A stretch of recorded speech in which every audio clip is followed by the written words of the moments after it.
ब्रेकनंतर तुमचं पुन्हा एकदा स्वागत। पुढच्या अर्ध्या तासात आपण बघूयात आपल्या गावाकडच्या महत्त्वाच्या घडामोडींचा वेगवान आढावा। सर्वसामान्यांच्या दृष्टीने एक अतिशय महत्त्वाची बातमी, खाद्यतेलांच्या किमतीत आणखी वाढ होण्याची शक्यता आहे। इंडोनेशिया हा जगातला सर्वात मोठा पामतेल उत्पादक देश आहे। असं असूनही तो पामतेलाच्या संकटाशी झुंज देतोय, त्यामुळे पामतेलाचे भाव तिथे मोठ्या प्रमाणात वाढलेत। वाढत्या देशांतर्गत किमतीवर नियंत्रण ठेवण्यासाठी इंडोनेशियानं आजपासून पुढील आदेशापर्यंत पामतेलाच्या निर्यातीवर बंदी घातली आहे। त्यामुळे देशात सुद्धा आपल्या पामतेलाचे भाव हे मोठ्या प्रमाणात वाढण्याची शक्यता आहे। इंधन दरवाढीमुळे सर्वसामान्यांचं बजेट कोलमडण्याची शक्यता आहे। इंधनाचे दर वाढल्यानं वाहतूक खर्चात मोठी वाढ झाली आहे, त्यामुळे सर्वच अन्नधान्य आणि फळं भाजीपाला यांच्या दरात वाढ झाली आहे। सर्व प्रकारच्या फळांचे दर हे 10 ते 15% वाढले। मनसे अध्यक्ष राज ठाकरेंनी उत्तर प्रदेशचे मुख्यमंत्री योगी आदित्यनाथ यांचं अभिनंदन केलंय। उत्तर प्रदेशातील मशिदींवरचे भोंगे उतरवल्यानं राज ठाकरेंनी आदित्यनाथ यांचं अभिनंदन करत राज्य सरकारवर टीका केली आहे। महाराष्ट्रात कोणीही योगी नाही, आमच्याकडे सगळे सत्तेचे भोगी आहेत। महाराष्ट्र सरकारला सुबुद्धी मिळो असं राज ठाकरे या पत्रात म्हणाले। अमृता फडणवीस यांनी सुद्धा राज ठाकरेंची री ओढत मुख्यमंत्र्यांवर टीका केली आहे। अमृता फडणवीसांनी ट्विटरच्या माध्यमातून उद्धव ठाकरेंवर निशाणा साधत योगी आदित्यनाथ यांची स्तुती केली आहे। राज ठाकरे उद्या म्हणजे शुक्रवारी दुपारी मुंबईतून पुण्याला रवाना होणार आहेत। एक रात्र पुण्याला थांबून ते शनिवारी दुपारी औरंगाबादला जातील। 1 मे रोजी त्यांच्या औरंगाबादमध्ये सभा असल्यानं ते सभेसाठी शुक्रवारी रवाना होणार आहेत। तर दुसरीकडे औरंगाबादमध्ये राज ठाकरे यांच्या सभेची जय्यत तयारी सुरू आहे। सांस्कृतिक मंडळाच्या मैदानावर मंडपाचं साहित्य आलं असून आजपासूनच मंडप त्याचबरोबर बॅरिकेटिंगच्या कामाला सुरुवात झाली आहे। बुलढाणा जिल्ह्यातून जाणाऱ्या समृद्धी महामार्गाचा 500 मीटर लांब असलेल्या पुलाचा मोठा भाग कोसळलाय। त्या ठिकाणी कोणी कामगार उपस्थित नसल्यानं मोठा अनर्थ जरी टळला असला तरी या पुलाचं निकृष्ट दर्जाचं काम झाल्याचं समोर आलंय। त्यामुळे स्थानिक नागरिकांनी यावर आक्षेप नोंदवलाय। कोल्हापुरात प्रचंड वादळी वाऱ्यासह पावसाचं आगमन झालं। अनेक ठिकाणी वादळी वाऱ्यानं मोठं नुकसान होत असल्याचं समोर आलंय। अचानकपणे आलेल्या या वाऱ्यामुळे अनेकांची तारांबळ उडाली, तर धुळीकणामुळे वाहनं चालवणं अनेकांना अवघड झालं। सांगलीमध्ये वादळी वाऱ्यासह पाऊस झाला। गेल्या 3 ते 4 दिवसांपासून उन्हाचा पारा 40च्या वर गेला होता। पावसाने नागरिकांना काही प्रमाणात दिलासा मिळाला। मोठ्या प्रमाणात वादळी वारा आणि पावसाच्या सरीमुळे काही ठिकाणी वाहतूक सुद्धा विस्कळीत झाली। विदर्भामध्ये सध्या सूर्य जणू अक्षरशः आग ओकतोय। वर्धा जिल्ह्यात गेल्या काही दिवसांपासून तापमानाचा पारा वाढत चाललाय। वाढलेल्या तापमानामुळे अंगाची लाही होऊ लागली आहे, तर एसी कूलर कुचकामी ठरले।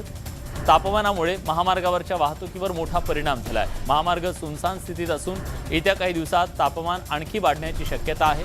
त्यामुळे नागरिकांनी आरोग्याला जपण्याचं आवाहन प्रशासनाकडून करण्यात आलंय। वर्ध्याचं तापमान हे 45 अंशांवर जाऊन पोहोचलंय। नागपूरच्या राजापेठ भागात एका दुकानाला भीषण आग लागल्याची घटना घडली। अग्निशमन दलाच्या 4 गाड्यांनी घटनास्थळी धाव घेत आगीवर नियंत्रण मिळवलं। या आगीत दुकानातलं साहित्य जळून खाक झालंय। शॉर्ट सर्किटमुळे ही आग लागली असावी असा अंदाज व्यक्त केला जातोय। नाशिकच्या मुंबई नाका परिसरामध्ये एका कारला भीषण आग लागली। याबाबतची माहिती मिळताच अग्निशमन दलाच्या जवानांनी घटनास्थळी तातडीनं धाव घेत आगीवर नियंत्रण मिळवलं। यामुळे परिसरात धूर पसरल्याचं चित्र पाहायला मिळालं। सुदैवानं यात कुठलीही जीवितहानी झाली नाही। वर्ध्यात जिल्हा न्यायालयासमोर द बर्निंग कारचा थरार पाहायला मिळाला। धावत्या कारनं अचानक पेट घेतल्यानं धावपळ उडाली। या आगीत गाडी जळून खाक झाली। सुदैवानं यात कुठलीही जीवितहानी झाली नाही। औरंगाबादमध्ये कृषी अधीक्षक कार्यालयाला भीषण आग लागली। शहरातल्या कार्यालयाला सकाळी अचानक आग लागली। या आगीचं कारण अस्पष्ट आहे। कोरोनामुळे मृत्युमुखी पावलेल्या नातेवाईकांना सरकारकडून 50,000 रुपयांची आर्थिक मदत देण्याचं घोषित करण्यात आलं। मात्र परभणीत या योजनेचा लाभ केवळ 111 जणांनाच मिळाला। 1000हून अधिक लोक अजूनही मदतीच्या प्रतीक्षेत आहेत।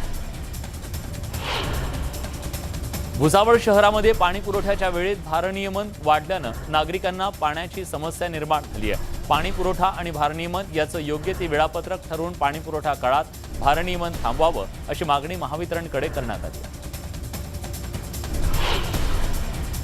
अनियमित वीज पुरवठा आणि भारनियमनाच्या त्रासामुळे धुळ्यातले शेतकरी मेटाकुटीला आलेत। विहिरीत मुबलक पाणी असून सुद्धा फक्त भारनियमन अनियमित वीज पुरवठ्यामुळे शेतकऱ्यांना पिकांना पाणी देता येत नाहीये। त्यामुळे पाण्याअभावी पिकं जळतायत आणि त्यामुळे शेतकरी चिंतातूर आहे। वन विभागात भ्रष्टाचार झाल्याचा आरोप झाल्याची तक्रार समोर आली। यावर 8 दिवसाच्या आत चौकशी करून कारवाई करण्याचं आश्वासन वनराज्यमंत्री दत्ता भरणे यांनी विधानसभेत दिलं। मात्र 1 महिना उलटून सुद्धा यावर कुठलीही कारवाई झालेली नाहीये। चौकशी समिती सहाय्यक वनरक्षक रमेश देवखेडे यांना वाचवण्यासाठी प्रयत्न करत असल्याचा आरोप डोंगरगणचे सरपंच कैलाश पठारे यांनी केला। सर्वोच्च न्यायालयाच्या निर्देशानुसार वाशिम, कारंजा, मंगळूरपीर आणि मानोरा 4 बाजार समित्यांमधल्या संचालक मंडळाला बरखास्त करण्यात आलंय। या समित्यांमध्ये प्रशासकाची नियुक्ती करण्यात आली आहे। न्यायालयाच्या निर्देशानुसार ज्या बाजार समित्यांना 1 वर्षाची मुदतवाढ देण्यात आली त्यांना आता मुदतवाढ देणं योग्य नसल्यानं राज्य सरकारच्या पणन आणि वस्त्रोद्योग विभागाच्या वतीनं आदेश निर्गमित करण्यात आले। यवतमाळ जिल्ह्यात नाफेडमार्फत सुरू असलेली चना खरेदी अत्यंत धीम्या गतीनं सुरू असून काही ठिकाणी ही खरेदी पूर्णपणे बंद आहे। त्यामुळे शेतकऱ्यांना माल कमी दरानं विकावा लागतोय। त्यामुळे नाफेडनं ताबडतोब चना खरेदी सुरू करावी या मागणीसाठी आर्णीमध्ये शिवसेनेचे माजी आमदार बाळासाहेब मुनगीणकर यांनी शेतकऱ्यांच्या सोबत सायकलवर भोंगा लावून आक्रोश आंदोलन केलं। मनोज आवाडच्या मारेकऱ्यांना फाशी द्या या मागणीसाठी बीडच्या माजलगावमध्ये मातंग समाजाच्या वतीनं छत्रपती शिवाजी महाराज चौकात रास्ता रोको आंदोलन करण्यात आलं। तसंच मनोज आवाड कुटुंबाला मुख्यमंत्री सहायता निधीतून आर्थिक मदत द्यावी अशी मागणी सुद्धा करण्यात आली। उस्मानाबाद, कळंब, लातूर रस्त्याच्या डांबरीकरणाचं काम अत्यंत संथ गतीनं सुरू आहे। गेल्या 4 वर्षांपासून हे काम सुरू आहे। मात्र रस्त्याचं काम निकृष्ट दर्जाचं असल्याचा आरोप होतोय। रस्त्यावर अपघात होण्याचं प्रमाणही वाढलंय। त्यामुळे 188 कोटी रुपये वाया गेल्याचा आरोप केला जातोय। मनमाडमध्ये जनता नागरी सहकारी पतसंस्थेत अनेकांनी त्यांच्या ठेवी ठेवल्या, पण 18 महिन्यांपासून पतसंस्थेचं कार्यालय बंद असल्यानं ठेवीदार हवालदिल झालेत। अनेकदा तक्रार करून सुद्धा कुणीही दखल घेत नसल्यानं ठेवीदारांनी आमरण उपोषण सुरू केले। हिंगोलीच्या औंढा नागनाथ पंचायत समिती कार्यालयाच्या समोर युवक काँग्रेसच्या वतीनं ठिय्या आंदोलन करण्यात आलं। सतत गैरहजर राहणाऱ्या अधिकारी कर्मचाऱ्यांमुळे सामान्यांच्या कामांचा खोळंबा होत असल्यानं हे आंदोलन करण्यात आलं। या आंदोलनाच्या वेळी उशिरा आलेल्या कर्मचाऱ्यांना आंदोलनकर्त्यांनी पुष्पगुच्छ देऊन त्यांचा सत्कार केला। गोंदिया जिल्ह्याच्या सालेकसा पोलीस ठाण्याअंतर्गत अज्ञात व्यक्तीचा मृतदेह आढळून आल्यानं एकच खळबळ उडाली आहे। व्यक्तीचा मृत्यू धावत्या रेल्वेतून पडून झाल्याचा अंदाज व्यक्त होतोय। दरम्यान स्टेशन मास्टरच्या तक्रारीवरून गुन्हा दाखल करण्यात आला। सिग्नलवर केबिल बाण्या नजरेनं भिक्षा मागणारी चिमुरडी नेहमीच दिसतात। अशा मुलांच्या पुनर्वसनासाठी नाशिकमध्ये 36 बालकांना ताब्यात घेण्यात आलं। न्यायालयाच्या निर्देशानुसार पोलीस आणि महिला व बालकल्याण विभागानं स्वयंसेवी संस्थांच्या मदतीनं ही मोहीम राबवली।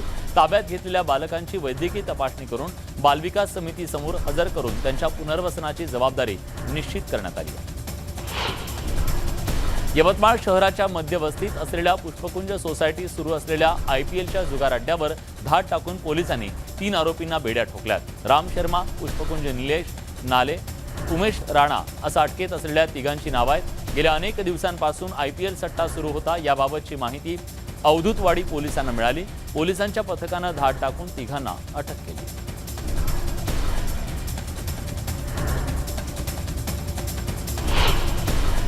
विविध प्रकारच्या वस्तू चिकटवण्यासाठी वापरल्या जाणाऱ्या स्टिक फास्टचा उपयोग लहान मुलं नशा करण्यासाठी करत असल्याचा धक्कादायक प्रकार समोर आलाय। हिंगोलीच्या जवळा बाजार शहरात हा प्रकार उघडकीस आलाय। हा प्रकार पोलिसांना माहीत होताच शहरातल्या काही जनरल स्टोअर्स चालकांना पोलिसांनी नोटीस बजावली आहे आणि संपूर्ण शहानिशा केल्याशिवाय लहान मुलांना स्टिक फास्टच्या ट्यूबची विक्री करू नये अशा सूचना दिल्या। जुन्नर तालुक्यातल्या नारायणगाव इथं ओंकार गृहनिर्माण सोसायटी इथं 3 चोरट्यांनी 2 फ्लॅट तसंच खोदड रोड इथं एक बंद असलेलं कार्यालय शेडेमळा इथं शुभम सोसायटीतलं एक फ्लॅट फोडून चोरी केली। चोरट्यांनी घरातला मुद्देमाल चोरून नेला। ही संपूर्ण घटना सीसीटीव्हीत कैद झाली। भंडाऱ्यात उपविभागीय अधिकाऱ्याला मारहाण करणाऱ्या आरोपींना पकडण्यासाठी गेलेल्या पवनी पोलिसांचा आरोपीसोबत मटण पार्टी करतानाचा एक व्हिडिओ सोशल मीडियावर व्हायरल होतोय। विशेष म्हणजे पार्टी करताना पोलीस कर्मचारी संभाषणात विविध खुलासा करत असल्याचंही दिसतंय। ज्येष्ठ स्वातंत्र्य सेनानी जवाहरलालजी दर्डा म्हणजेच बाबूजींच्या जन्मशताब्दी निमित्त भारत सरकारनं त्यांच्या कार्याचा गौरव केलाय। बाबूजींच्या सन्मानार्थ 100 रुपयांचं नाणं काढण्याचा केंद्र सरकारकडून निर्णय घेण्यात आलाय। केंद्र सरकारच्या या निर्णयाचं लोकमत समूहाचे एडिटर इन चीफ राजेंद्र दर्डा यांनी स्वागत केलंय। बाबूजींचा हा गौरव दर्डा परिवार आणि संपूर्ण लोकमत परिवारासाठी अतिशय अभिमानाचा क्षण असून त्यांनी स्वातंत्र्यापूर्वी तसंच स्वातंत्र्यानंतर केलेल्या जनसेवेचा हा गौरव असल्याच्या भावना राजेंद्र दर्डा यांनी व्यक्त केल्या।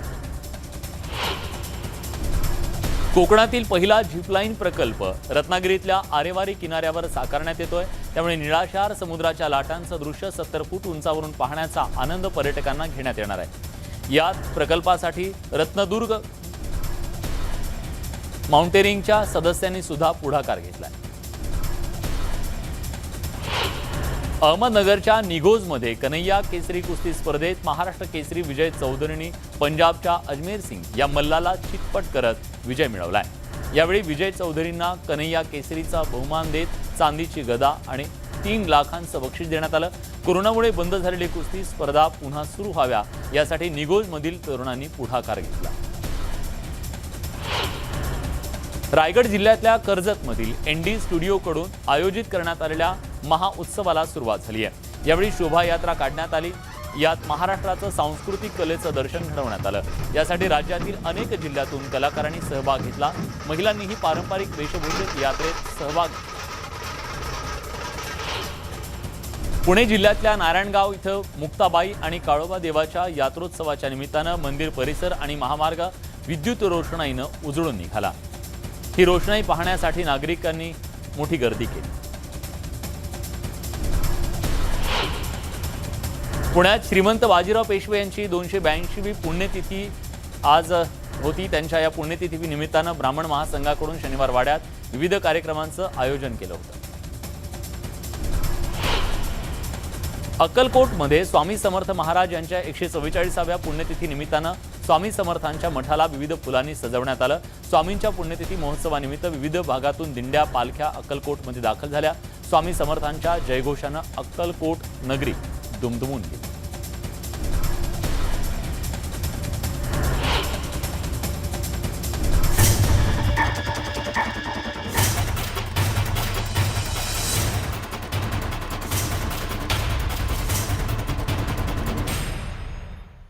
यानंतर